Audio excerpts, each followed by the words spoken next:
দেখো, আজকে আমাদের যেটা আলোচনা বা শুরু হচ্ছে সেটা হচ্ছে চাইল্ড স্টাডিজ বা শিশু মনস্তত্ত্ব, তাই তো? তো চাইল্ড স্টাডিজ বা শিশু মনস্তত্ত্ব আমাদের ভীষণ ইম্পর্টেন্ট একটা চ্যাপ্টার বা ইম্পর্টেন্ট একটা সাবজেক্ট। এবার বলবে স্যার অন্যান্য সাবজেক্টের থেকে এটা অনেকটা আলাদা। এবার বলবে স্যার কেন আলাদা?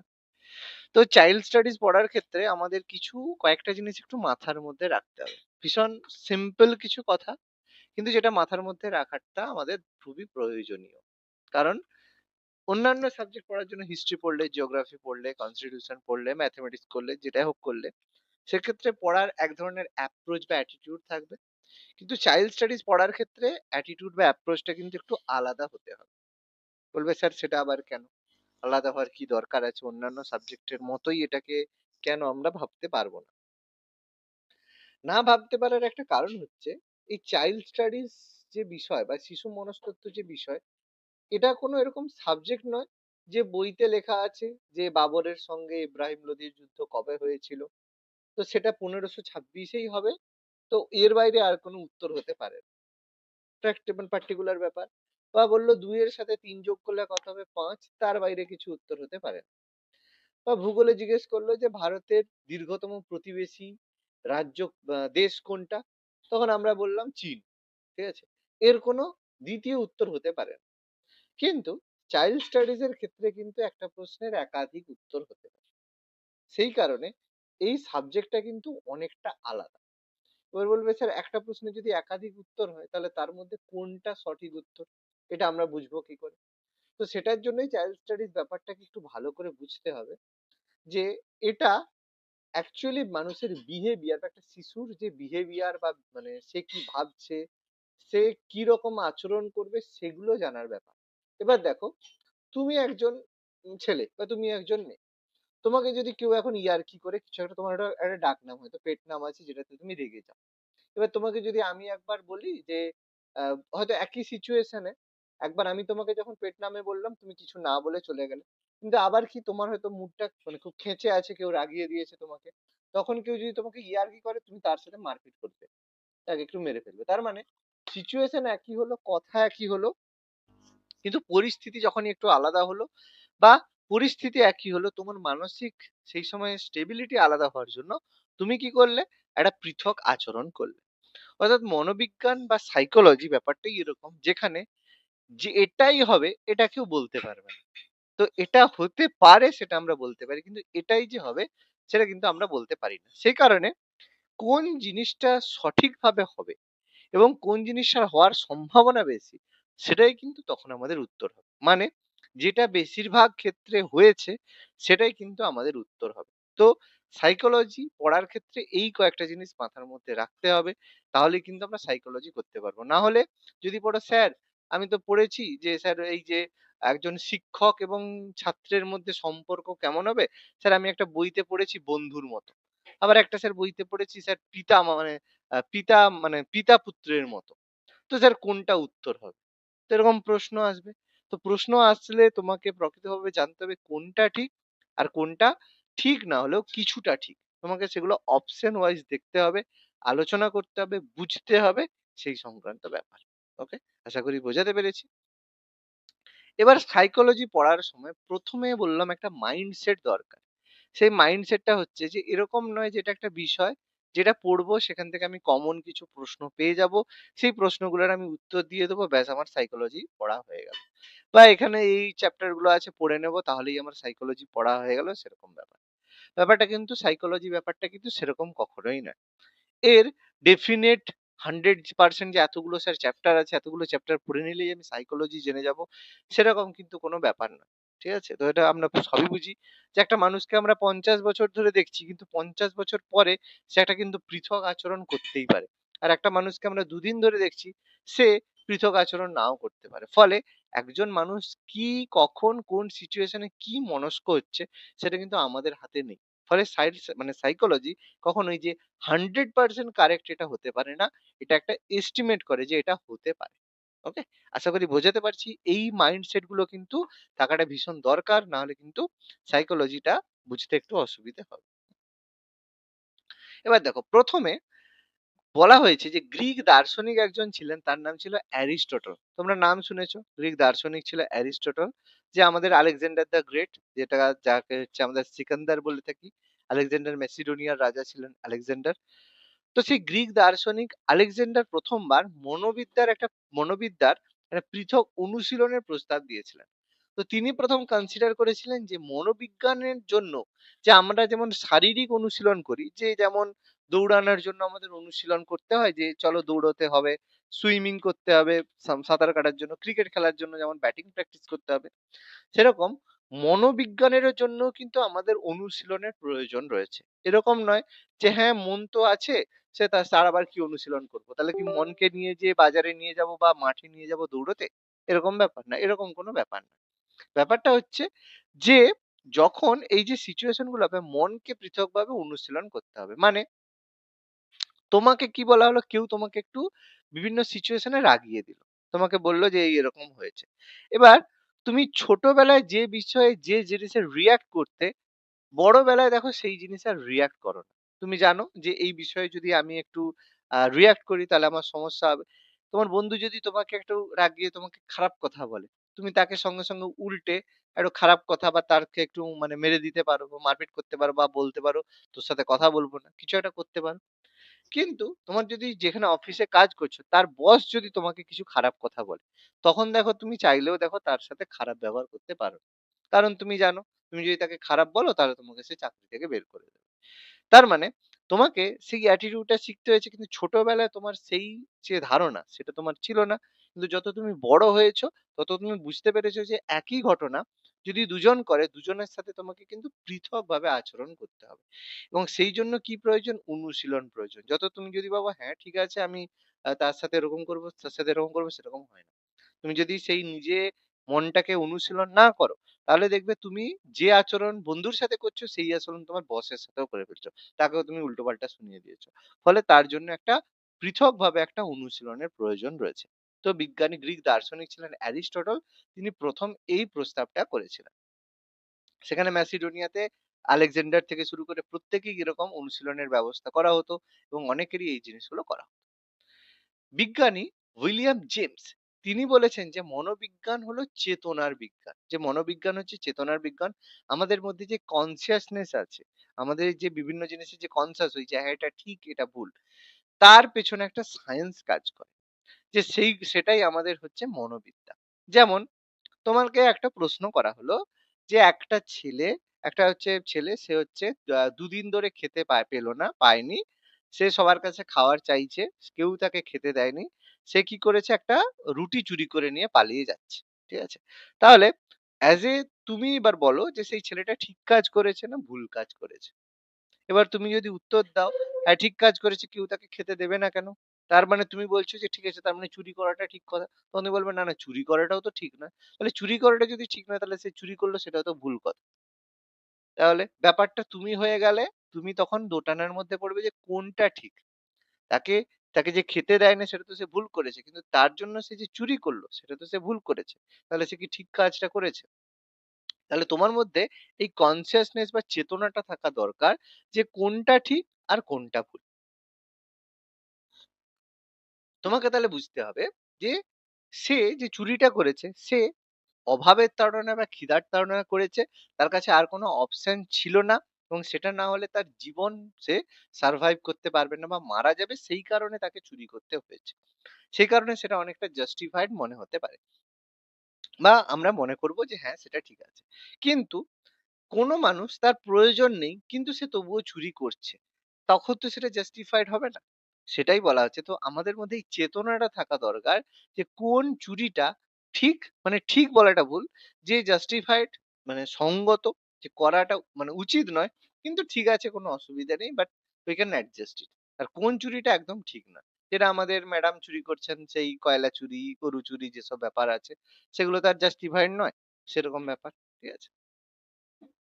পরের লাইন বলেছে যে মানুষ অস্তিত্ব বজায় রাখার অস্তিত্ব বজায় রাখার অভিযোজন প্রক্রিয়ায় তার দেহ এবং মন অংশগ্রহণ করে।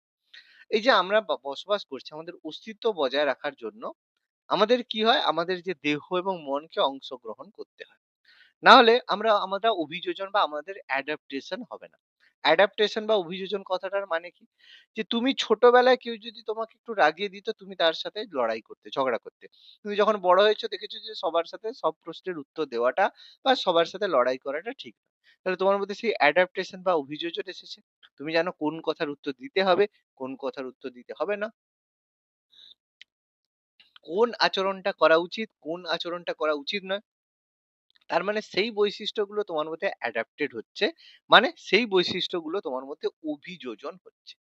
তাহলে সেই কথাটা বুঝতে হবে যে অভিযোজন বা অ্যাডাপ্টেশন মানে আমরা হয়তো মানে প্রাথমিক সেন্সে এটা মনে করতে পারি যে হ্যাঁ, স্যার আমরা লম্বায় বেড়ে গিয়েছি, যে জিরাফের অভিযোজন হয়ে গেছে, শুধু সেটা নয়। অভিযোজন আমাদের যেমন দেহের অভিযোজন হয়, সেরকম আমাদের মনেরও কিন্তু অভিযোজন হয়। ছোটবেলায় তুমি যেভাবে একটা জিনিসকে দেখতে, এখন নিশ্চয়ই সেভাবে দেখো না। আমি ছোটবেলায় হিস্ট্রি যেভাবে পড়তাম বা যেভাবে দেখতাম, এখন সেভাবে হিস্ট্রি দেখি না। যেভাবে আমি নেতাজিকে আগে দেখতাম, এখন সেভাবে দেখি না। এখন অন্যভাবে দেখি। যেভাবে গান্ধীজিকে দেখতাম সেভাবে এখন দেখি না, অন্যভাবে দেখি। তাহলে সেগুলোতে আমার মধ্যে অ্যাডাপ্টেশন বা অভিযোজন এসেছে। এগুলো বুঝতে হবে। তাহলে অস্তিত্ব যদি বজায় রাখতে হয়, মানুষকে অভিযোজিত হতে হয়। তাই মানুষের অভিযোজনমূলক আচরণকে অনুশীলন করলে তাকে সামগ্রিকভাবে জানা সম্ভব হবে। তাহলে সে যে অভিযোজনমূলক আচরণগুলো করছে, সেগুলো যদি আমরা অনুশীলন করি যে একটা সে কোন সিচুয়েশনে কি আচরণ করছে, তখন আমরা একটা মানুষকে বুঝতে পারবো। আর যখনই তুমি একটা মানুষের অভিযোজনমূলক আচরণকে অনুশীলন করবে, তখন তুমি দেখবে সেই মানুষটা ভুল নয়। ঠিক আছে? এটা একদম 100% একটা ব্যাপার যে তুমি জানো যে কে হিটলার খারাপ। ঠিক আছে? নেপোলিয়ন খারাপ ছিলেন। ঠিক আছে? বা বিভিন্ন সময় মনে হতে পারে ঔরঙ্গজেব খারাপ ছিলেন। ঠিক আছে? আবার অনেক ক্ষেত্রে তোমার গান্ধীজি খারাপ ছিলেন। এরকম অনেককে আমরা বলি যে হ্যাঁ, এই লোকটা খারাপ ছিল। এরকম আমরা বলে থাকি। কিন্তু তুমি যদি তার অভিযোজন মোহাম্মদ আলী জিন্নাহ খারাপ ছিলেন। কিন্তু তুমি যদি তাদের অভিযোজনমূলক আচরণ মানে তার পুরো লাইফটাকে তুমি যদি ভালো করে স্টাডি করো যে কোন সিচুয়েশন এর পরে তিনি কোন কাজটা করেছেন, তখন তুমি দেখবে যে না সে তো ভুল কাজ করেনি। কারণ সেই সিচুয়েশন এ তার সেটা করা ছাড়া অন্য কোনো উপায় ছিল না। তাকে সেটাই করতে হতো। তো এটা দেখবে হবে যেদিন তুমি এটা বুঝতে পারবে, সেদিন জানবে যে কোন একটা মানুষকে সঠিকভাবে তুমি বুঝতে পারছো। যেটা আমাদের অভিযোজনের মধ্যে একটা চ্যাপ্টারের মধ্যে একটা আচরণ পড়বে যে কোনো কাউকে বুঝতে গেলে বা তার আচরণ বুঝতে গেলে একটা ছিল যে রোল টেকিং এবিলিটি। মানে তার জায়গায় নিজেকে বসানো। মানে তার জুতোয় নিজের পা রাখা। ব্যাপারটা হচ্ছে তোমাকে তার জায়গায় নিজেকে বসাতে হবে। হ্যাঁ, আমিও এই সিচুয়েশন এ ছিলাম। এই সিচুয়েশন যদি হতো আমি কি করতাম? পুরোপুরি আমি। নিজেকে সেই সিচুয়েশন এ বসিয়ে তুমি যদি কোনদিন ভাবতে পারো একদম ট্রান্সপারেন্ট ভাবে, তখন তুমি বুঝতে পারবে যে সেই সিচুয়েশনটা তার ঠিক ছিল না, ভুল ছিল। ঠিক আছে? তখনই কিন্তু তোমার দ্বারা সেটা বোঝা সম্ভব হবে। না হলে কিন্তু বোঝা কোনদিন সম্ভব হবে না। তুমি যদি ভাবো যে না এখানে বসে, বসে তুমি ভাবছো না, না মমতা ব্যানার্জি ঠিক কাজ করছে না। না, না মোদিজি সঠিক কাজ করছে না। এগুলো তোমার মনে হচ্ছে তুমি চায়ের দোকানে বসে, বসে বন্ধুদেরকে আড্ডা মেরে বলতেই পারো। কিন্তু তুমি যখন তার জায়গায় গিয়ে দাঁড়াবে তখন বুঝতে পারবে সবাই ঠিক কাজই করছে। কেউ ভুল কাজ করছে না। এটাই হচ্ছে মানে ডিলেমা তোমার মধ্যে তৈরি হবে। এবার এই মনোবিদ্যা হলো অভিযোজন প্রক্রিয়া বা অনুশীলনের বিজ্ঞান। খুব ভালো কথা যে মনোবিজ্ঞান যেটা রয়েছে এটা কিন্তু সবসময় একটা অভিযোজন প্রক্রিয়া। অ্যাডাপ্টেশন ছাড়া আমাদের কিন্তু মনোবিজ্ঞান বা মনোবিদ্যা হবে না। তোমাকে সিচুয়েশন অ্যাডাপ্টেড হতে হবে। কোন সিচুয়েশনে তুমি আছো তার একটা অ্যাডাপ্টেশন প্রয়োজন। যদি অ্যাডাপ্টেশন না হও তাহলে কিন্তু মনোবিদ্যা হবে না। তুমি ভাবছো আমি তো ছোটবেলায় এই করতাম, এখন কেন আমি এটা করব না? তা বললে হবে না। ছোটবেলায় আচরণ বড়বেলার আচরণের মধ্যে কিন্তু অনেক পার্থক্য হয়। এই পার্থক্য বুঝতে হবে। আমি তো ছোটবেলায় এরকম করতাম। এখন করলে কি হবে? এগুলা সম্ভব নয়। কারণ তোমাকে যখনই বড় হবে তোমাকে অ্যাডাপ্টেড করতে হবে। মনোবিজ্ঞানের মধ্যে তোমার অনুশীলনটা খুব দরকার। তোমাকে অনুশীলনের বিজ্ঞান। তোমাকে যেকোনো জিনিসকে অনুশীলন করতে হবে। তুমি ভাবছো যে না সবাই করছে, করছে আমি কিছুই করব না। আমি শুয়ে, শুয়ে ভাববো যে আমার মন স্ট্রং হয়ে যাবে। আমি খুব মানে মনের দিক থেকে শক্তিশালী হয়ে যাবো। কিন্তু তুমি তার জন্য কোন কাজ করছো না। তোমাকে কেউ কিছু বললে তুমি কেঁদে ফেলো। তো তুমি মনে, মনে ভাবছো না আমি কাল থেকে আর কেউ কিছু বললে কাঁদবো না। এটা তুমি মনে, মনে ভাবলে দিয়ে ঘুমিয়ে গেলে। পরের দিন সকালে দেখলে কেউ কিছু বললে আবার ভ্যাঁ করে কেঁদে ফেললে। যখনই এবার কান্না থামলো ভাবছো এবার কেউ কিছু বললে আমি আর কাঁদবো না। দেখবে সারা জীবন মরার আগের দিন পর্যন্ত তোমার ওই কাজই হতে থাকবে। কোনদিন ঠিক হবে না। তাহলে কিভাবে ঠিক হবে? তোমাকে সেই সিচুয়েশনটাকে করে অনুশীলন করতে হবে। যে তোমাকে মনে, মনে ভাবতে হবে যে হ্যাঁ, কেউ যদি কিছু বলে আমি কাঁদবো না তার জন্য কি, কি? কারণ সেবার তোমাকে এনালাইসিস করতে হবে। সে আমাকে কি বললে আমার কান্নাটা কেন আসে? তার কারণ তোমাকে এনালাইসিস করতে হবে। কান্নাটা কেন আসে? যে কিছু বললে আমি সঙ্গে, সঙ্গে ভেবে নিই সে আমাকেই বলছে, আমি তাতে অপমানিত ফিল করছি। আমার সেই জন্য কান্না চলে আসে। তার মানে তোমাকে কি করতে হবে? সেই সিচুয়েশন এ সে যদি তোমাকে কিছু বলে থাকে তখন তুমি ভাববে সে বলেছে, বলেছে আমি তো তার কথা নিচ্ছিই না। যখনই তুমি তার কথা কোনো অ্যাকসেপ্টই করবে না, তখন আর তোমার কান্না আসবে না। দেখবে ২ দিন পরে কেউ যখন কিছু বললে তোমার আর কিছু কান্না আসবে না। ব্যাস সিম্পল ব্যাপার, কোনো অসুবিধা নেই। তার মানে কি করলে? তুমি সেটাকে প্র্যাকটিস করলে, অনুশীলন করলে সেটাই হচ্ছে মনোবিদ্যা। ঠিক আছে? আজকের ক্লাসটা ভীষণ গুরুত্বপূর্ণ কেন? কারণ এখানে প্রচুর জিনিস মানে একদম কোর থিংকিং মানে যেগুলোকে আমাদের হচ্ছে মানে একদম সাইকোলজির যাকে বলা হয় মানে একদম প্রকৃত জিনিস সেগুলো আলোচনা হবে। এরপর তো আমাদের থিওরি আলোচনা হবে, মনস্তত্ত্ব আলোচনা হবে, সেগুলো হবে ভেতরের ব্যাপার। আজকে একদম যাকে বলে কভার আলোচনা হবে। এটা ভীষণ ইম্পোর্টেন্ট। ওকে? এবার মনোবিজ্ঞানের ইংরেজি প্রতিশব্দ হচ্ছে সাইকোলজি। ঠিক আছে? সাইকোলজি মানে মনোবিজ্ঞান, সাইকি কথার মানে হচ্ছে সাইকি আর লোগাস। সাইকি কথার মানে হচ্ছে আত্মা বা সোল। আর লোগাস কথার অর্থ হচ্ছে বিজ্ঞান। অর্থাৎ আত্মার বিজ্ঞানই হচ্ছে মনোবিজ্ঞান। আত্মা বা সোল এবার এটা নিয়ে অনেকের মধ্যে ব্যাপার আছে, স্যার আত্মা বলে কিছু নেই। বিজ্ঞান স্যার আত্মার খোঁজ পায়নি, হ্যান-ত্যান এরকম অনেক ব্যাপার আছে।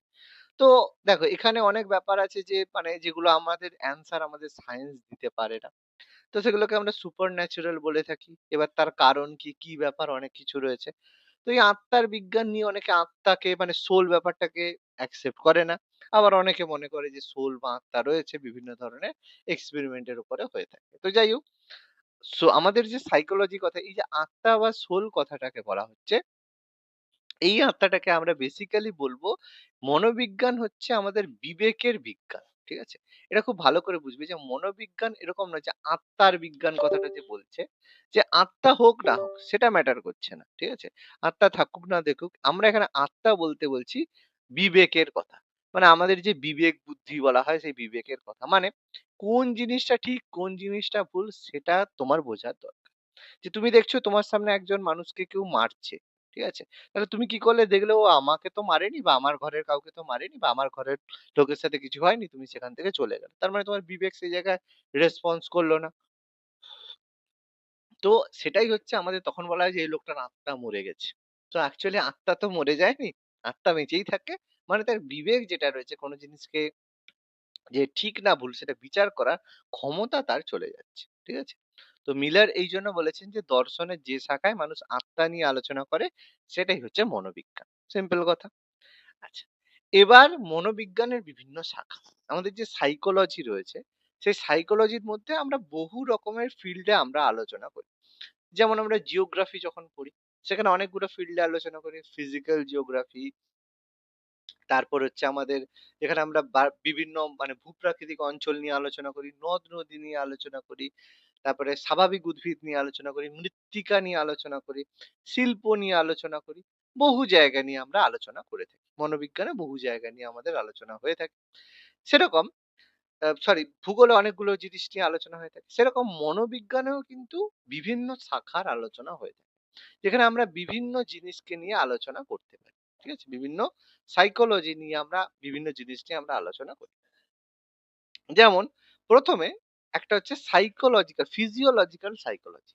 যেখানে হচ্ছে শরীরবৃত্তীয়, শারীরবৃত্তীয় মনোবিদ্যা।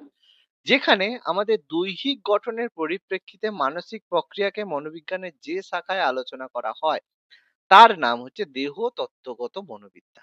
ব্যাপারটা কি?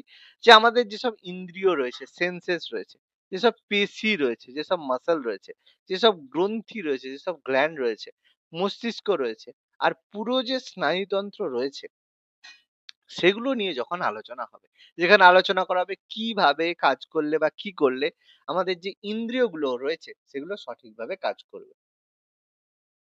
যেমন একটা এক্সাম্পল দিই, আমাদের ইন্দ্রিয়ের মধ্যে কি রয়েছে? না, চোখ রয়েছে। তাহলে চোখ দিয়ে আমরা কি করি? বিভিন্ন জিনিসকে দেখতে পাই।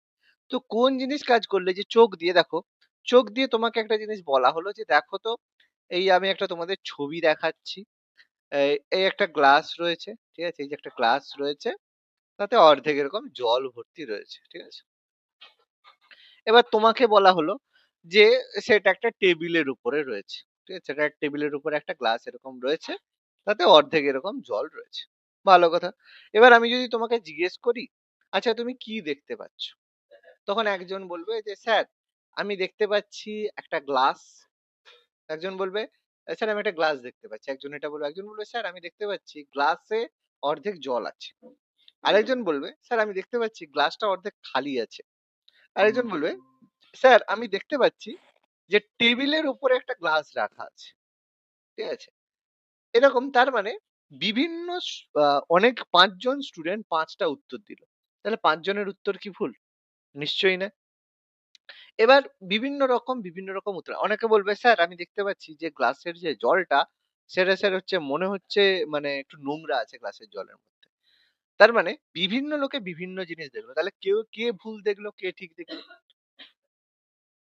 সবাই ঠিক দেখেছে। কেউই ভুল দেখেনি। কিন্তু যে যার নজরে দেখেছে। কোন জিনিস কারো কাছে মনে হতে পারে ঠিক, কোন জিনিস কারো কাছে মনে হতে পারে ভুল। কোন জিনিস কারো কাছে ঠিক মনে হয়, তার মানেই যে সেটা ঠিক সেরকম যেরকম নয়, সেরকম কোন জিনিস কারো কাছে যদি ভুল মনে হয়, তার মানেই যে জিনিসটা ভুল হবে সেরকম ব্যাপার না। যেমন কেউ মনে করে এই যে ঘুষ নেওয়া হচ্ছে, এটা কেউ মনে করে হ্যাঁ নিতেই পারে কাজের জন্য ঘুষ নেওয়াটা অপরাধ কি আছে? নিতেই পারে। কেউ মনে করে না, না ঘুষ নেওয়াটা খারাপ। তো বিভিন্ন লোকে বিভিন্ন কথা বলতে পারে।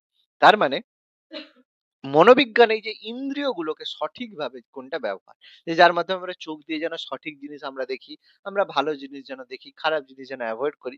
মাসল, মাসল দিয়ে আমাদের যাতে মাসল সঠিকভাবে কাজ করে, সে সঠিক সিচুয়েশন এ কোনো ভয়ের জিনিস যদি হয় আমরা সে মাসলে মানে এটা করে দৌড়ে কোনো জায়গা থেকে পালিয়ে যেতে পারি। বা কোনো কারো সাথে কাউকে ডিফেন্ড করার জন্য যাতে আমরা তাকে মানে তার বিরুদ্ধে লড়াই করতে পারি সেগুলো। গ্রন্থি, মস্তিষ্ক, স্নায়ুতন্ত্র এগুলো সমস্ত জিনিস যেভাবে আমাদের মানসিক প্রক্রিয়াকে আলোচনা করে। দেখবে তোমার যদি চোখ হয়তো দেখবে একজনের ইন্দ্রিয় বা চোখ খারাপ হয়েছে।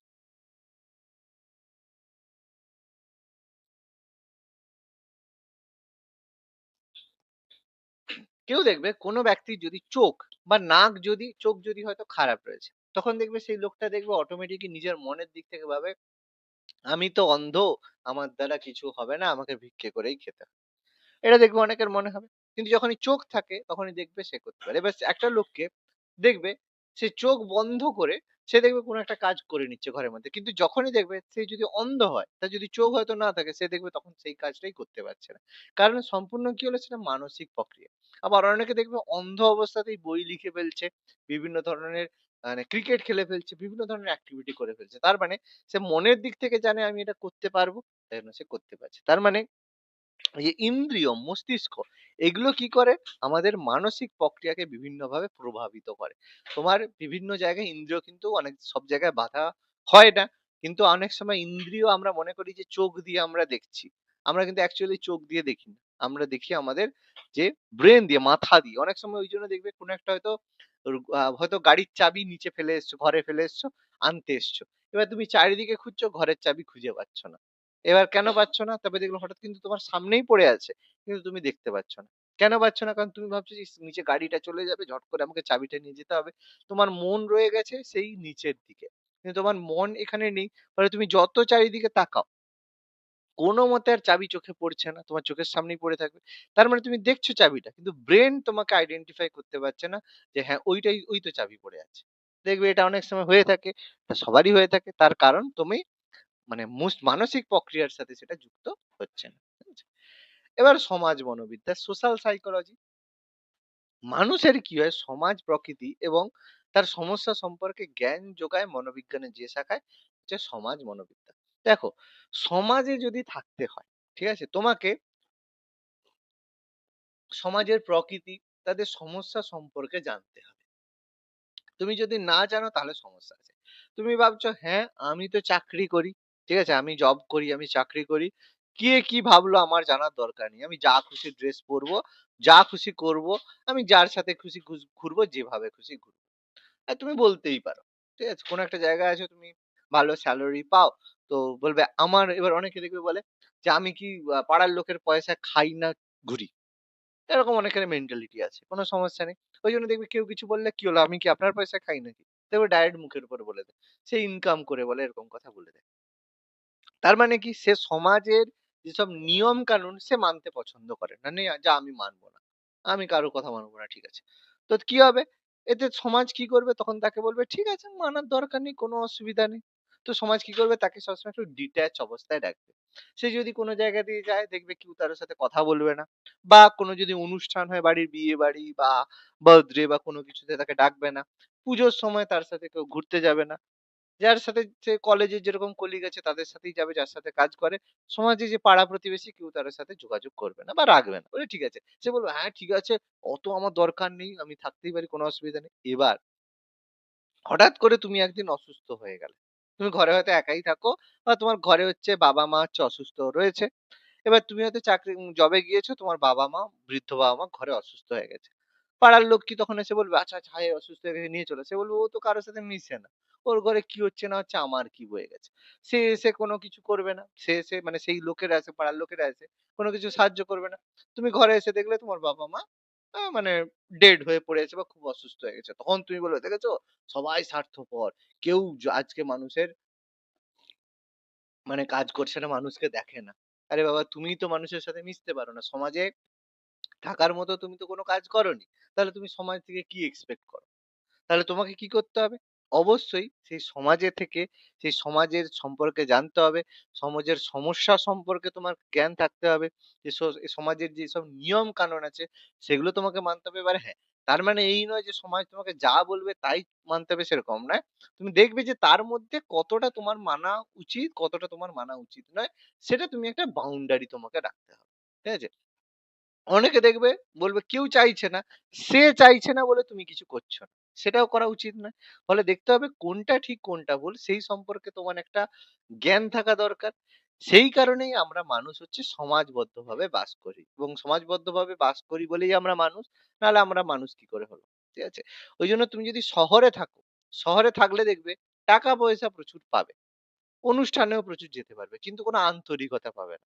কিন্তু গ্রামের দিকে যদি আসো, তখন দেখবে সেখানে টাকা পয়সা অত নেই। কিন্তু আন্তরিকতা প্রচুর আছে। ঘরে যদি কিছু যদি বিয়েবাড়ি হয় বা অনুষ্ঠান হয় দেখবে টাকা পয়সার দরকার নেই। পাড়ার বৌদি, কাকিমারা মানে জেঠু, কাকা সবাই এসে সব এইটা করে দেবো, এটা করে দেবো। সবাই যে যার করে দেয়। একটা আন্তরিকতা, সবাই একটা মজা পায়।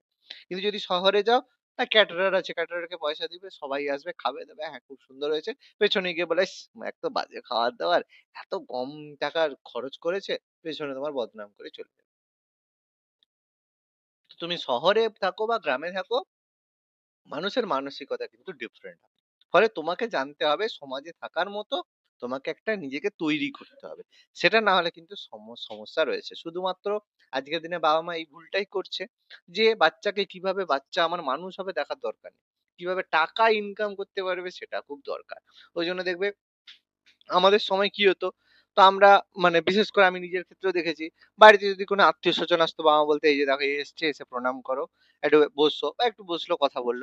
আর এখনকার বাচ্চা দেখবে যদি রিলেটিভ কিছু বাড়িতে যায়, "না, তুমি বাড়িতে গিয়ে পড়বে যাও, তোমার পড়াশোনাটা আগা, তারা এসেছে তো কি হয়েছে?" খাওয়ার সময় তাদের সাথে একটু কথা বলবে। এবার তোমার যেহেতু মনে পড়তে পারে, হ্যাঁ, দেখো কেউ দেখবে কিছু না, তারা বললো, "হ্যাঁ, ঠিক আছে", নিজেদের মধ্যে গল্প করছে। কিন্তু তোমার সেই বাচ্চাটাকে তুমি সামাজিকতা কিন্তু শেখালে না।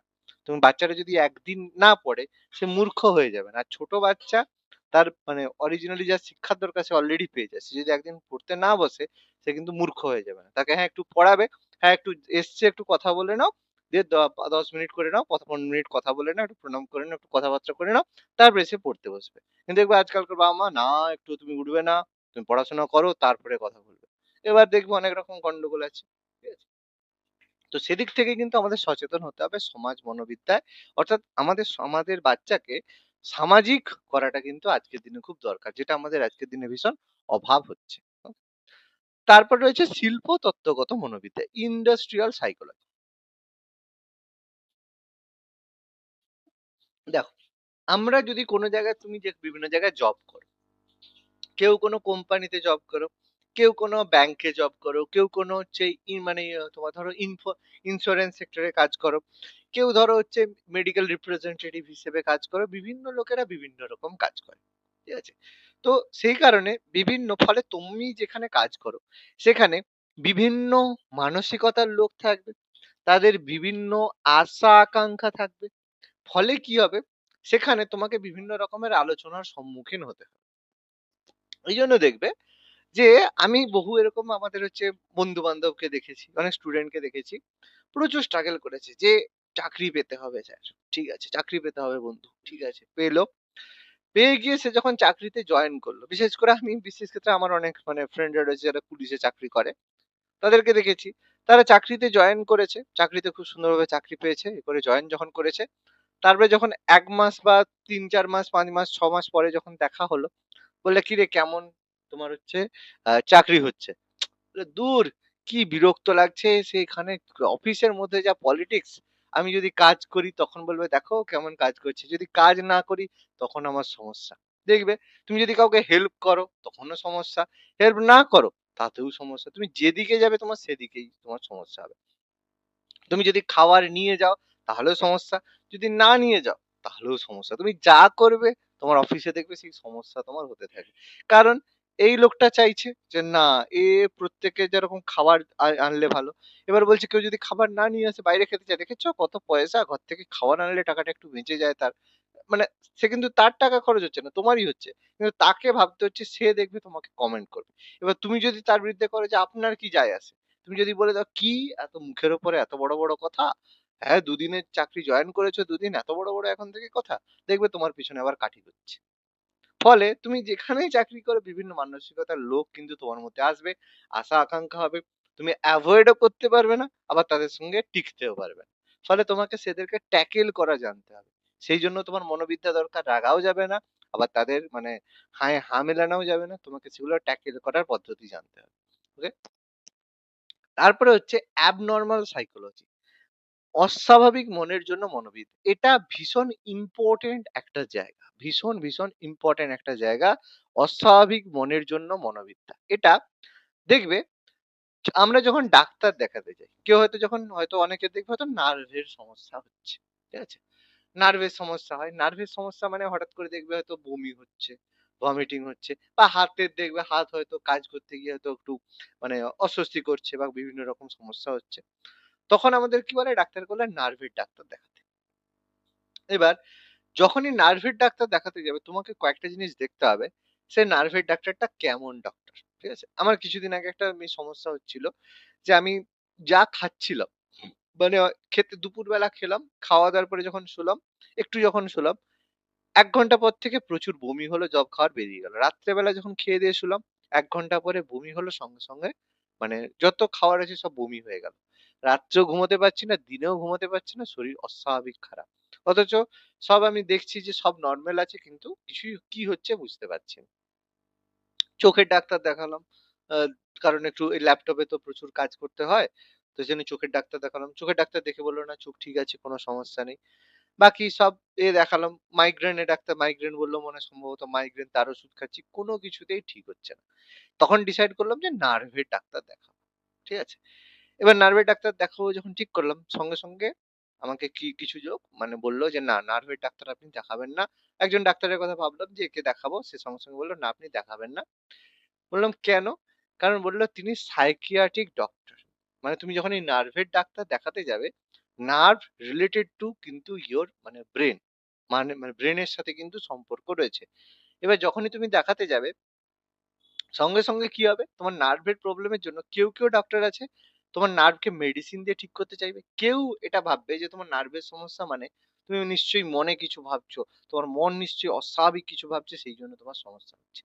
ফলে তোমাকে ডাক্তার আইডেন্টিফাই করতে হবে বাবা যে তুমি কোন ডাক্তারকে দেখাতে যাচ্ছ। এটা কিন্তু খুব গুরুত্বপূর্ণ যে কোন যে শরীর অসুস্থ হলেই যেকোনো ডাক্তারকে দেখে নিলে হ্যাঁ এই ডাক্তারটা ভালো দেখাতে চলে গেলাম সেরকম না। তোমাকে আইডেন্টিফাই করতে হবে তুমি কোন ডাক্তারকে দেখাচ্ছ। তো সেরকম আমাদের মন বিভিন্ন কারণে অসুস্থ হয়। অসুস্থ হওয়ার কারণ অস্বাভাবিক কোনো ব্যাপার নয়। প্রায়ই অসুস্থ হয়। কি হয়? বন্ধু চাকরি পেয়ে গেলে মন অসুস্থ। পাড়ার যদি তোমার যদি বা বন্ধু যদি একটা শাড়ি কিনে মানে একটা মেয়ে যদি হয়, সে যদি দেখে তার বেস্ট ফ্রেন্ড একটা শাড়ি কিনেছে, তাহলে মন অসুস্থ। এবার যদি ছেলে হয় তার ছেলে যদি তার যদি একটা সুন্দর গার্লফ্রেন্ড হয়, তখন মন অসুস্থ। যদি দেখে আ কি বলে তোমার হচ্ছে চাকরি থেকে প্রমোশন পেয়ে গেছে, মন অসুস্থ। যেটাই হয় তাতেই আমাদের মন অসুস্থ হয়ে যায়। ঠিক আছে? কারণ আমরা সবসময় ভাবি, "ইস! ওর হয়ে গেল আমার হলো না।" বিভিন্ন কারণে। তুমি হয়তো বেটার পজিশনে আছো। এবার হয়তো তোমার কাছে প্রচুর টাকা রয়েছে, প্রচুর তুমি বড় লোকের বাড়ি। কিন্তু দেখেছো তোমার হাসব্যান্ড বা হচ্ছে ওয়াইফের সাথে সেরকম একটা ভালো মন ভালো নেই। তুমি দেখেছো যে একটু গরিব কাপল কিন্তু তারা দেখবে হ্যাপি ভাবে আছে। তখন তার মনে হচ্ছে, ইস! আমরাও যদি তার মতো হ্যাপি হতাম। এবার যারা হচ্ছে গরিব আছে তারা ভাবছে, ইস! তারা কত বড়লোক, কত লাক্সারি গাড়িতে যাচ্ছে, আমাদের যদি এরকম গাড়ি থাকতো। ফলে আমাদের মন অসুস্থ হওয়ার জন্য কোনো কারণের দরকার নেই। আমরা নিজেরাই কারণ বানিয়ে ফেলে মনকে অসুস্থ করে নিই। তাহলে এবার মন অসুস্থ হলে কি হবে? সমস্যা, মন খারাপ, মুড খারাপ, হ্যান খারাপ, ত্যান খারাপ। তাহলে সেই অসুস্থ মনকে সুস্থ করার জন্য আমাদের এই অ্যাবনরমাল সাইকোলজি রয়েছে। তাহলে আমাদের কি করতে হবে? ১ম এ মানসিক অসুস্থতাকে পর্যবেক্ষণ করতে হবে এবং তার কারণ খুঁজে বের করতে হবে। কেন তোমার মন অসুস্থ? তুমি জানো? তার জন্য তোমার কিছু চিকিৎসা পদ্ধতি প্রবর্তন করতে হবে এবং তার মাধ্যমে তোমাকে সুস্থ জীবনযাপনে আসতে হবে।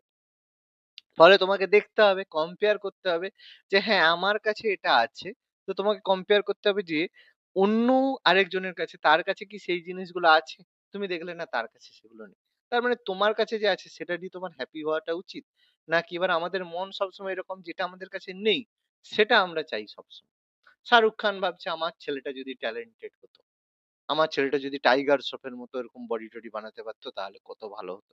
তাহলে শাহরুখ খানের মনে দুঃখ। ঠিক আছে? এবার হচ্ছে টাইগার শ্রফ আবার ভাবছে আমার যদি শাহরুখ খানের মতো এত টাকা হতো তাহলে কত ভালো হতো। অথচ সে জ্যাকি শ্রফ বলো, টাইগার শ্রফ বলো তারাও বড়লোক। এরকম নয় যে তারা গরিব। কিন্তু শাহরুখ খানের মতো অত ফেম তার নেই। ফলে সে সেটা নিয়ে ভাবছে। এবার লতা মঙ্গেশকর এত বড় সিঙ্গার। আজকের দিনে নেই। তো তিনি বলছেন যে তিনি জীবনে মানে এটা আমার খুব ভালো মনে রাখে যে লতা মঙ্গেশকরকে জিজ্ঞেস করা হয়েছিল যে, "আপনি জীবনে কি পরের জন্মে কি হতে চান?" তাকে একটা একটা জায়গায় জিজ্ঞেস করা হয়েছে ইন্টারভিউতে। তখন সে বলছে যে, "পরের জন্মে আমি কি হতে চাই আমি বলতে পারব না। কিন্তু পরের জন্মে আমি কি হতে চাই না সেটা বলতে পারি।" বলে, "আচ্ছা বলুন তাহলে পরের জন্মে আপনি কি হতে চান না?" বলছে, "আমি পরের জন্মে লতা মঙ্গেশকর হতে চাই না।" তাহলে ভাবো লতা মঙ্গেশকর শুধু আমাদের বলিউডের সিঙ্গার নয়, he is a international personality. যার নাম ওয়ার্ল্ড এর একটা প্রায় সবাই জানে এরকম ব্যাপার। ঠিক আছে? সেই ব্যক্তি বলছে যে আমি লতা মঙ্গেশকর হতে চাই না। তার মানে বুঝতে পারছো যে কি সমস্যা তার মানসিক অসুস্থতা কত বেশি। আমাদের হচ্ছে সবচেয়ে বড় ফেমাস যাকে বলে সেলিব্রিটি সেটা ছিলেন ওই যে নামটা ভুলে গেলাম।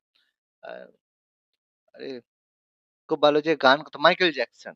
ঠিক আছে?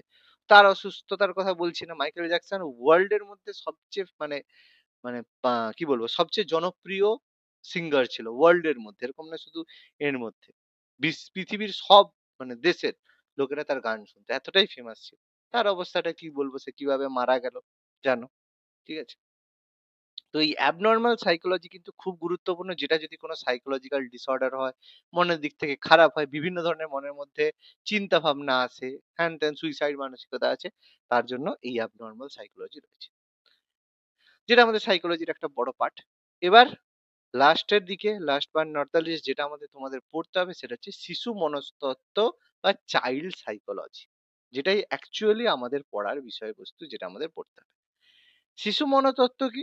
যেখানে শিশুদের আচরণ বৈশিষ্ট্য সম্পর্কে আলোচনা করা হয়। যে একটা শিশু কি জিনিসে কি আচরণ করে থাকে সেই সম্পর্কে আলোচনা করা হয়। যেমন আমরা যদি ভাবি যে একটা শিশুকে কি করলে তোমার বাড়ির একটা ছেলেকে তুমি মারলে। তোমার নিজের ছেলেকে তুমি একটা ছেলে একজন প্যারেন্টস দেখলো যে দেখেছো আমার ছেলেকে আমি কিছু একটা অঙ্ক করেনি, একটা এক্কা মেরেছি। সে কিছু না বলে চুপচাপ অঙ্ক করতে বসে গেছে। তখন সেটা তুমি দেখলে যে পাশের বাড়ির তোমার যে কি বলবো রমেশের ছেলেকে তার বাবা মেরেছে, সে সঙ্গে অঙ্ক করতে বা পড়তে বসে গেছে। আর তুমি ভাবছো বাহ! এই তো মেরেছে একবার সঙ্গে তো সে পড়তে বসেছে। তুমি কি করলে তোমার ছেলেকেও সেরকম অঙ্ক করেনি, দুম করে তুমি তাকেও একটা লাগিয়ে দিলা। দিয়ে রাত্রিবেলা ঘুমাচ্ছ, দেখছে তোমার ছেলে এসে ছুরি নিয়ে এসে তোমার গলা কেটে দিল। ঠিক আছে? এবার বলবে হায়! কি হলো? একই তো ঘটনা, একই শাস্তি তুমি দিলে। কিন্তু দুটো বাচ্চা দুরকম রিঅ্যাক্ট করলো। কেন? কারণ ১ম যে বাচ্চাটা যাকে তার বাবা-মা মেরেছে, তাকে সে জানে যে তাকে যখনই মেরেছে সে বাচ্চাটা সঙ্গে বুঝতে পেরেছে যে সে ভুলটা করেছে। ছোটবেলা থেকে সেভাবেই মানুষ করা হয়েছে যে তাকে যে হ্যাঁ, দেখো ভুল করবে না, ভুল করলে কিন্তু শাস্তি পাবে। তাকে কিন্তু সেভাবে ভালোবাসাও দেওয়া হয়েছে। তার সাথে তাকে তার আচরণের সমস্যা আচরণকে কন্ট্রোল করা হয়েছে। এবার তুমি ছোটবেলা থেকে তোমার বাচ্চা যা চেয়েছে তাই দিয়েছ। যে সে বলেছে আমার খেলনা চাই, তুমি খেলনা দিয়েছো, আইসক্রিম চাই, আইসক্রিম দিয়েছো, সে যা চেয়েছে তাই দিয়েছো। কোনো কিছুর জন্য তাকে আটকাওনি, কোনো কিছুতে তাকে না বলোনি। এবার যখন বড় হয়ে সে যখন আর পড়াশোনা করছে না, তুমি যদি তাকে একবার মারো, তো সে ভাববে যে কেন আমাকে মেরেছে? কোনোদিন তো আমাকে মারেনি। সে কি করবে? ভায়োলেন্ট হবে। তখন তুমি বাচ্চাকে কিন্তু কন্ট্রোল করতে পারবে না। ফলে একটা বাচ্চাকে মানুষ করা কিন্তু ভীষণ বড় আর্টের মধ্যে পড়ে। ইটস আ মানে হিউজ পাওয়ারফুল আর্ট। এই আর্টটা কিন্তু আমাদের জানা দরকার। এরকম নয় যে বাচ্চাকে জন্ম দিয়ে দিলাম তার মানে আমি বাচ্চা মানুষ করতে পেরে গেছি, সেরকম ব্যাপার নয় কিন্তু। এবার কেউ যদি আবার এটা ভাবো যে স্যার আমার বাচ্চাকে আমি কিভাবে মানুষ করবো সেটা কি আপনার কাছে শিখবো? আমি বলবো এক্সাক্টলি আমার কাছে শিখতে হবে। কেন শিখতে হবে? কারণ মনোবিজ্ঞানটা জানা দরকার যে তোমার বাচ্চা, হ্যাঁ ঠিক আছে তোমার বাচ্চার উপর তোমারই অধিকার রয়েছে। কিন্তু তুমি অ্যাকচুয়ালি জানো না যে কিভাবে মানুষটা করতে হয়। তো চাইল্ড সাইকোলজি পড়ার সময় আমি সবসময় যেসব স্টুডেন্টকে পড়িয়েছি বা অনেক ব্যাচে পড়িয়েছি, অনেক স্টুডেন্টকে পড়িয়েছি। তো ফার্স্ট ক্লাসে মানে যে ক্লাসে এই যে আলোচনা হচ্ছে, সেই ক্লাসে প্রত্যেককে শুরুতেই একটা কথাই বলেছি যে চাইল্ড স্টাডিজ পড়ার সময় কখনো ওই যে বললাম ইতিহাস পড়ার সময় একটা প্রকৃত বললাম যে কেন পড়বো যাতে উত্তর দিতে পারি। কিন্তু এই চাইল্ড স্টাডিজ পড়ার সময় বললাম না একটা অন্য মানসিকতা নিয়ে পড়তে হবে। কি মানসিকতা নিয়ে? এরকম নয় যে আমি আপার প্রাইমারিতে বা প্রাইমারি টেটে দুটো প্রশ্ন পড়বে সেটার জন্য আমি চাইল্ড স্টাডিজ পড়ছি, সেরকম কিন্তু নয়। তাহলে আমাদের চাইল্ড স্টাডিজ কি ভেবে পড়তে হবে? চাইল্ড স্টাডিজ এটা ভেবেই পড়তে হবে যে আমার যে বাচ্চা হবে, বাচ্চা বাচ্চা আছে বা বাচ্চা হবে, যে কোনো একটা, কারো বাচ্চা আছে, কারো বাচ্চা হবে, বাচ্চা তো হবেই। এবার কারো যদি না হয় কোনো অসুবিধা নেই, তো সে অ্যাডপ্টও করতে পারে। এবার সে যদি বলে না আমার কোনো কিছু দরকার নেই, আমি single life is very good, তাহলে আলাদা কথা, তাদের জন্য ব্যাপারটা নয়। তো তাদের জন্য সেটা নিজের নিজের উপরে অ্যাপ্লিকেবল করলেই হবে। তো প্রত্যেকেরই জীবনে বাচ্চা হবে, তো লোকের বাচ্চা নয়, নিজের বাচ্চাকে কিভাবে মানুষ করবে, নিজের বাচ্চাকে কিভাবে মানুষ করবে, সাইকোলজিক্যালি কিভাবে স্টেবল করবে, তার জন্য শিশু মনোবিদ্যাটা পড়া দরকার। আর এটা ভেবে যদি তুমি পড়ো, তাহলে দেখবে সবথেকে ভালো তোমার পড়া হবে। কারণ একমাত্র মানুষ যেই জায়গায় মানে কোন জায়গার উপরে মানুষ সবচেয়ে বেশি ফোকাস করে যে হ্যাঁ, এটাকে আমাকে অনেস্টলি করতে হবে। নিজের যে বাচ্চা, নিজের যে চাইল্ড, নিজের চাইল্ডের ব্যাপারে একজন মানুষ সবচেয়ে বেশি সিরিয়াস হয়। নিজের কি হবে না হবে জানার দরকার নেই। কিন্তু আমার বাচ্চার যেন কোনো ক্ষতি না হয় সেই সম্পর্কে সিরিয়াস হয়। ফলে যেটা তুমি পড়ছো, সেখানে তুমি যদি দেখো যে এটা আমার চাইল্ডের জন্য ভীষণ সিরিয়াস, ভীষণ গুরুত্বপূর্ণ, তখন দেখবে সেই পড়াটা সবথেকে ভালোভাবে পড়তে ইচ্ছে করবে। আর সেটাই হবে সাফল্য। ঠিক আছে? পরীক্ষায় কি প্রশ্ন পড়লো তখন দেখবে পরীক্ষায় যে প্রশ্ন হবে কোথা থেকে তুমি উত্তর দিচ্ছ তুমি নিজেই বুঝতে পারবে না। এটাই হচ্ছে প্রকৃত শিক্ষা। শিক্ষার উদ্দেশ্য এটাই, যেটা আমাদের মহাভারতে অর্জুনকেও এই কথাটাই কৃষ্ণ বলেছে যে, "অর্জুন সবসময় দেখো ধনুর্বিদ্যা সবসময় উত্তম হওয়ার জন্য করেছে, শ্রেষ্ঠ হওয়ার জন্য। সে নিজের যে ধনুর্বিদ্যাকে সবসময় ডেভেলপ করার জন্যই সে সবসময় প্র্যাকটিস করেছে। কিন্তু এরকম নয় যে আমাকে কর্ণকে হারাতে হবে বলে আমি ধনুর্বিদ্যা শিখছি, সেরকম না। উল্টা দিকে কর্ণ কি করছে? সে সবসময় স্পর্ধা করছে, অর্জুনের থেকে আমাকে ভালো হতে হবে। ফলে তার ফোকাসটা সবসময় কিন্তু ধনুর্বিদ্যা শেখার দিকে নেই। ফোকাসটা সবসময় অর্জুনকে হারানোটাই তার উদ্দেশ্য। তাহলে সেই উদ্দেশ্য নিয়ে যদি তুমি পড়ো, তাহলে কিন্তু সেটা ঠিকঠাক হবে। ফলে তুমি যদি এটা ভাবো যে সাইকোলজি আমি পড়বো পরীক্ষায় পাস করার জন্য, তাহলেই হবে যে পরীক্ষায় পাস করাটাই গুরুত্বপূর্ণ তার জন্য আমি পড়ছি, তাহলে দেখবে পড়াশোনা সঠিকভাবে হবে না। কোথাও না কোথাও একটা খামতি রয়ে যাবে। দেখবে ঠিক যাবে কাছে গিয়ে আটকে যাবে। ফলে এটাকে নিজের লাইফের জন্য পড়ো, নিজের বাচ্চার জন্য পড়ো, তাহলে দেখবে পড়াটা ভালোভাবে হয়ে যাবে। প্রত্যেক জায়গায় প্রত্যেকটা সাবজেক্টই পড়ার সময় এই ফোকাসেই থাকবে যে আমি যে পড়ছি, নলেজ সঠিকভাবে হচ্ছে কিনা, সঠিকভাবে পড়ছি কিনা সেটা দেখি। সেই পড়াটা দেখবে পরীক্ষার সময় অটোমেটিক তোমার উত্তর হয়ে যাবে। মানে সাবজেক্টটাকে ভালোবাসতে। ওকে? এবার লাস্ট অফ অল শিক্ষা মনোবিজ্ঞান, যেখানে মানুষের আচরণ অনুশীলন করতে গিয়ে মনোবিজ্ঞানীরা বিভিন্ন ধরনের ক্ষেত্রে ভাগ করেছে। সমাজ মনোবিদ্যা, শিশু মনোবিদ্যা, শিক্ষা মনোবিদ্যা ইত্যাদি। এর মধ্যে শিক্ষা মনোবিদ্যা হচ্ছে মনোবিদ্যার একটা প্রয়োগমূলক শাখা, একটা প্রয়োগমূলক শাখা, অ্যাপ্লাইড ব্যাপার, যেখানে দেখা হয় যে তুমি কোন কোন ভাবে প্রয়োগ করলে শিক্ষাকালীন, বিশেষ করে শিক্ষাকালীন আচরণ সম্পর্কে আলোচনা করা হয়। যে যখন একটা বাচ্চাকে পড়ানো হচ্ছে, শিক্ষা দেওয়া হচ্ছে, সেই সময় সে কি, কি আচরণ করছে। বিভিন্ন ধরনের টেস্ট নেওয়া হয় দেখবে। আইকিউ টেস্ট, তার মধ্যে আইকিউ টেস্ট নেওয়া হয়। যে পরীক্ষার সময় সে কিরকম ভাবে ভায়োলেন্ট হচ্ছে, সেই সময় যদি তার পরীক্ষা নিতে, নিতে যদি ডিস্টার্ব করা হয়, কতজন ছাত্র সেখানে ভায়োলেন্ট হচ্ছে, বিভিন্ন ধরনের টেস্ট করা হয়। আইকিউ টেস্ট থেকে শুরু করে অর্থাৎ মনোবিজ্ঞানে বিভিন্ন ধরনের সিচুয়েশন তাকে দেওয়া হয়। সে কিভাবে রিঅ্যাক্ট করছে সেগুলো দেখা হয়। সেগুলো হচ্ছে শিক্ষা মনোবিজ্ঞান। মানে যেখানে শিক্ষা মনোবিজ্ঞানের মধ্যে মনোবিজ্ঞানের এপ্লাইড ভাবে দেখা যায় যে শিক্ষাকালীন আচরণ। যে কোন সময় যখন পড়ানো হচ্ছে, কোন শিক্ষা দেওয়া হচ্ছে, সেই সময় তার আইকিউ এর পরিবর্তন ঘটছে কতটা, তার মনের মানে তার যে মনোবিজ্ঞানের তার যে ধৈর্যের কতটা পরিবর্তন হচ্ছে, তার বুদ্ধির কতটা পরিবর্তন হচ্ছে, সেগুলো হচ্ছে শিক্ষা মনোবিজ্ঞানের মধ্যে পড়ছে। তাহলে আমি এই যে ব্রাঞ্চ গুলো আলোচনা করলাম, প্রপারলি বুঝা যাচ্ছে যে কি ব্যাপার? ক্লিয়ার হয়েছে?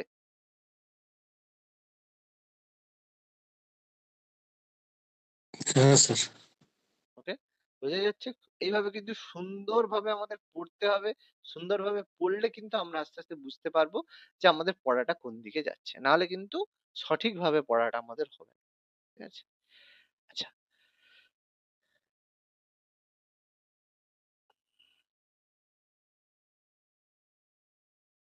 হুম,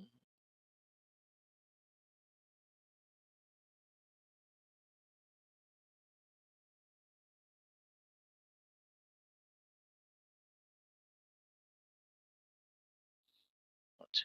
এবার আমাদের যে ব্যাপারটা রয়েছে সেটা আমাদের একটু পড়তে হবে যে হ্যাঁ, শিশু মনোবিজ্ঞান যেটা বললাম যে মনোবিজ্ঞান নিয়ে যারা পড়াশুনো করে বাস্তব জীবনে তা প্রয়োগ করে থাকে তাদেরকে আমরা মনোবিজ্ঞানী বলে থাকি। খুব সিম্পল ব্যাপার, মনোবিজ্ঞানী কারা?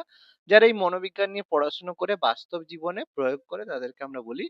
তো তাদের মধ্যে অন্যতম হচ্ছে শিশু মনোবিজ্ঞান। এবার কি হয়, শিশুরা বেড়ে ওঠার সময় নানা ধরনের সামাজিক অভিজ্ঞতা অর্জন করে। বিভিন্ন ধরনের সামাজিক অভিজ্ঞতা অর্জন করে এবং তার সাথে, সাথে দ্রুত কিছু শারীরিক পরিবর্তন এবং কিছু মানসিক বিকাশের উপরেও চাপ পড়ে। কিছু শারীরিক পরিবর্তনে কিছু মানসিক পরিবর্তনও শিশুর মধ্যে হয়ে থাকে।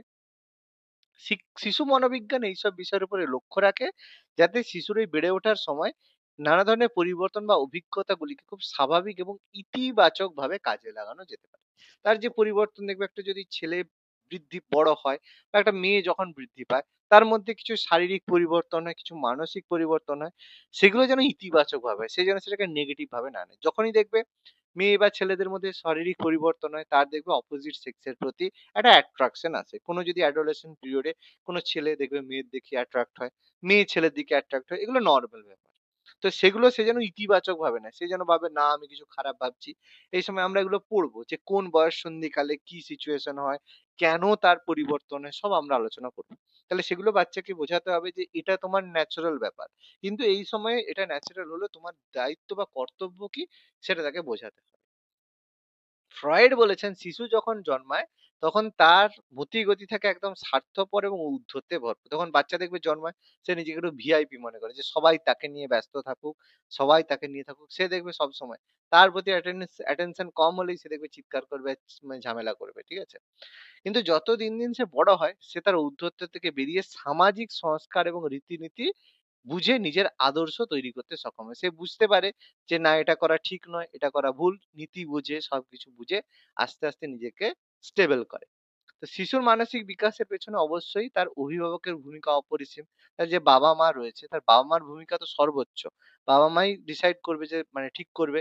বাবা-মা যদি সঠিক না হয়, ঠিকঠাক না হয়, তাহলে বাচ্চা খারাপ। ওইজন্য কিছু হলেই বলবে তোর বাবা-মা খারাপ সেইজন্য তুই খারাপ হয়েছিস।